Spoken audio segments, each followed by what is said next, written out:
नमस्कार, स्वागत है आप सभी का। मैं हूं नीतीश पाठक। पूर्व केंद्रीय मंत्री रघुवंश प्रसाद सिंह का दिल्ली एम्स में निधन हो गया है। तबीयत खराब होने के बाद उन्हें एम्स में भर्ती कराया गया था। रघुवंश प्रसाद सिंह एम्स के आईसीयू में भर्ती थे। 4 दिन पहले ही उन्होंने आरजेडी से इस्तीफा दे दिया था, जिसके बाद लालू यादव ने जेल से उन्हें चिट्ठी लिखकर कहा था कि अभी आपको कहीं नहीं जाना है, आप स्वस्थ होकर वापस आएँ तो हम बैठकर बात करेंगे।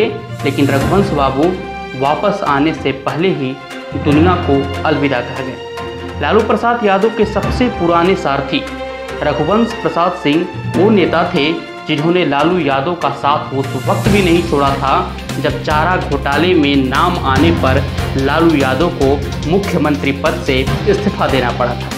यहाँ तक कि जब जनता दल के तमाम नेता लालू यादव के विरोध में खड़े हो गए थे तो रघुवंश प्रसाद सिंह उनके साथ चलते रहे और लालू यादव के साथ मिलकर 1997 में आरजेडी के नाम से अलग पार्टी का गठन कर लिया। रघुवंश प्रसाद हमेशा लालू के करीबी रहे, लेकिन लालू परिवार पर तमाम किस्म के आरोप लगने के बावजूद रघुवंश प्रसाद सिंह की नीयत और छवि पर कभी कोई दाग नहीं लगा। रघुवंश प्रसाद आरजेडी के चुनिंदा नेताओं में से एक थे जिन्होंने पार्टी को बुलंदी पर पहुंचाने में अहम भूमिका अदा की है। रघुवंश आरजेडी के उन गिने चुने नेताओं में से एक रहे जिन पर कभी भी भ्रष्टाचार या गुंडागर्दी के आरोप नहीं लगे। लालू प्रसाद यादव के जेल जाने के बाद पार्टी में वरिष्ठ नेताओं की कमी हो गई। रघुवंश प्रसाद ही वह चेहरा माने जाते रहे जो पार्टी के उम्रदराज कार्यकर्ताओं को पार्टी के साथ जोड़े रखने में अहम भूमिका अदा करते रहे। समाजवादी नेता रघुवंश प्रसाद ने गणित में एमसीसी और पीएचडी किया है।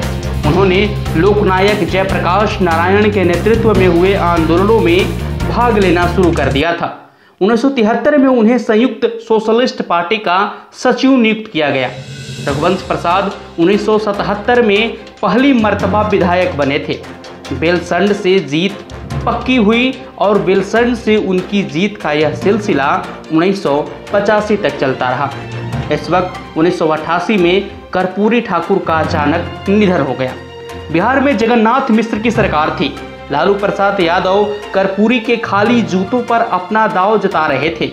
रघुवंश प्रसाद सिंह ने इस गाढ़े समय में लालू का साथ दिया। यहाँ से लालू प्रसाद यादव और रघुवंश प्रसाद बीच की करीबी शुरू होने लगी। 1990 में बिहार विधानसभा के लिए चुनाव हुए। उसमें रघुवंश प्रसाद सिंह 2405 वोटों से हार गए थे। रघुवंश प्रसाद भले ही चुनाव हार गए थे, लेकिन सूबे में जनता दल चुनाव जीतने में कामयाब रहा। लालू प्रसाद यादव नाटकीय अंदाज में मुख्यमंत्री की कुर्सी तक पहुंचे। लालू को 1988 में रघुवंश प्रसाद की दी हुई मदद याद थी, लिहाजा उन्हें विधान परिषद भेज दिया गया। 1995 में लालू मंत्रिमंडल में मंत्री बना दिए गए। ऊर्जा और पुनर्वास का महकमा दिया गया। 1996 के लोकसभा चुनाव में बिहार के वैशाली से लालू यादव के कहने पर रघुवंश प्रसाद सिंह लोकसभा चुनाव लड़कर संसद पहुंचे। केंद्र में जनता दल गठबंधन सत्ता में आई। देवेगौड़ा प्रधानमंत्री बने। रघुवंश बिहार कोटे से केंद्र में राज्य मंत्री बनाए गए। अप्रैल 1997 में देवेगौड़ा को एक नाटकीय घटनाक्रम में प्रधानमंत्री की कुर्सी गंवानी पड़ी। इंद्र कुमार गुजराल नए प्रधानमंत्री बने और रघुवंश प्रसाद सिंह को खाद्य और उपभोक्ता मंत्रालय की जिम्मेदारी सौंपी गई।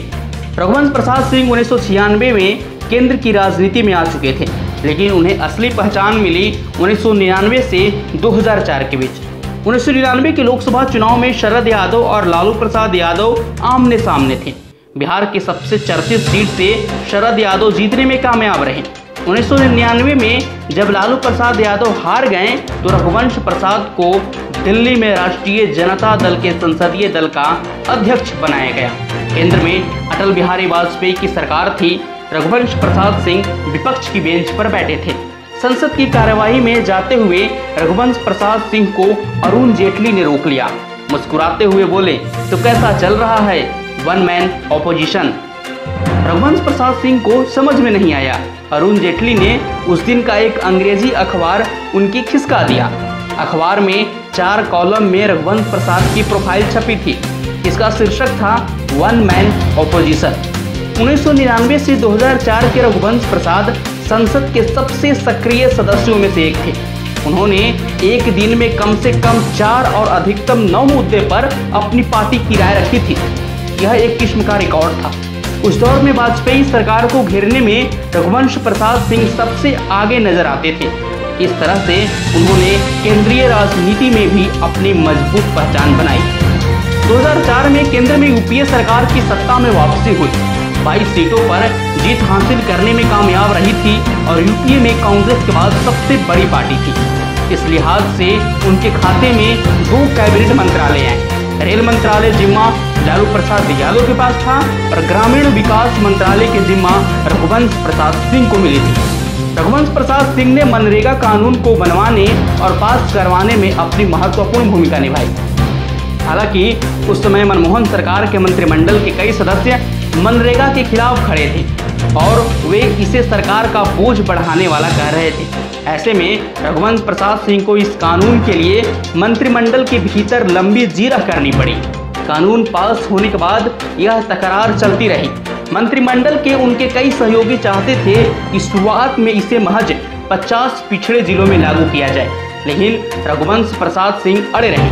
आखिरकार 1 साल के भीतर रघुवंश प्रसाद इसे आलमी जामा पहनाने में कामयाब रहे। 2 फरवरी 2006 के रोज देश के 200 पिछड़े जिलों में महात्मा गांधी राष्ट्रीय रोजगार गारंटी योजना लागू की गई। 2008 तक यह भारत के सभी जिलों में लागू की जा चुकी थी। 2009 के चुनाव में कांग्रेस अपनी सत्ता बचाने में कामयाब रही। उस वक्त राजनीतिक विश्लेषकों ने ये जीत की 2 बड़ी वजह बताई थी। पहला किसानों की कर्ज माफी और दूसरा मनरेगा। रोजगार योजना ने कांग्रेस के सत्ता में वापसी सुनिश्चित किया। 2009 के लोकसभा चुनाव से पहले राष्ट्रीय जनता पार्टी कांग्रेस गठबंधन से अलग हो गई। बिहार में दोनों पार्टी आमने सामने थी। रघुवंश प्रसाद सिंह ने पार्टी सुप्रीमो लालू प्रसाद यादव के इस कदम का विरोध किया, लेकिन उस समय लालू ने उनकी नहीं सुनी। इसका घाटा राजद को उठाना पड़ा। बिहार में राजद की 22 से घटकर 4 सीट पर पहुंच गई। 2009 में लोकसभा चुनाव के नतीजों के बाद आरजेडी ने कांग्रेस को बाहर से समर्थन दिया। हालांकि मनमोहन सिंह रघुवंश प्रसाद सिंह को फिर से ग्रामीण विकास मंत्रालय देने के लिए अड़े हुए थे, लेकिन आरजेडी ने सरकार में शामिल होने के प्रस्ताव को स्वीकार नहीं किया। ऐसे में रघुवंश के सामने कांग्रेस ज्वाइन करने का प्रस्ताव रखा गया, लेकिन रघुवंश बाबू ने प्रस्ताव खारिज कर दिया और लालू प्रसाद यादव के साथ ही रहना पसंद किया। लेकिन अब जब आरजेडी में बाहुबली रमा सिंह की एंट्री के चलते रघुवंश प्रसाद नाराज होकर पार्टी से इस्तीफा दे दिया है, लालू उन्हें मना पाते हैं उससे पहले ही रघुवंश प्रसाद सिंह दुनिया को अलविदा कह गए।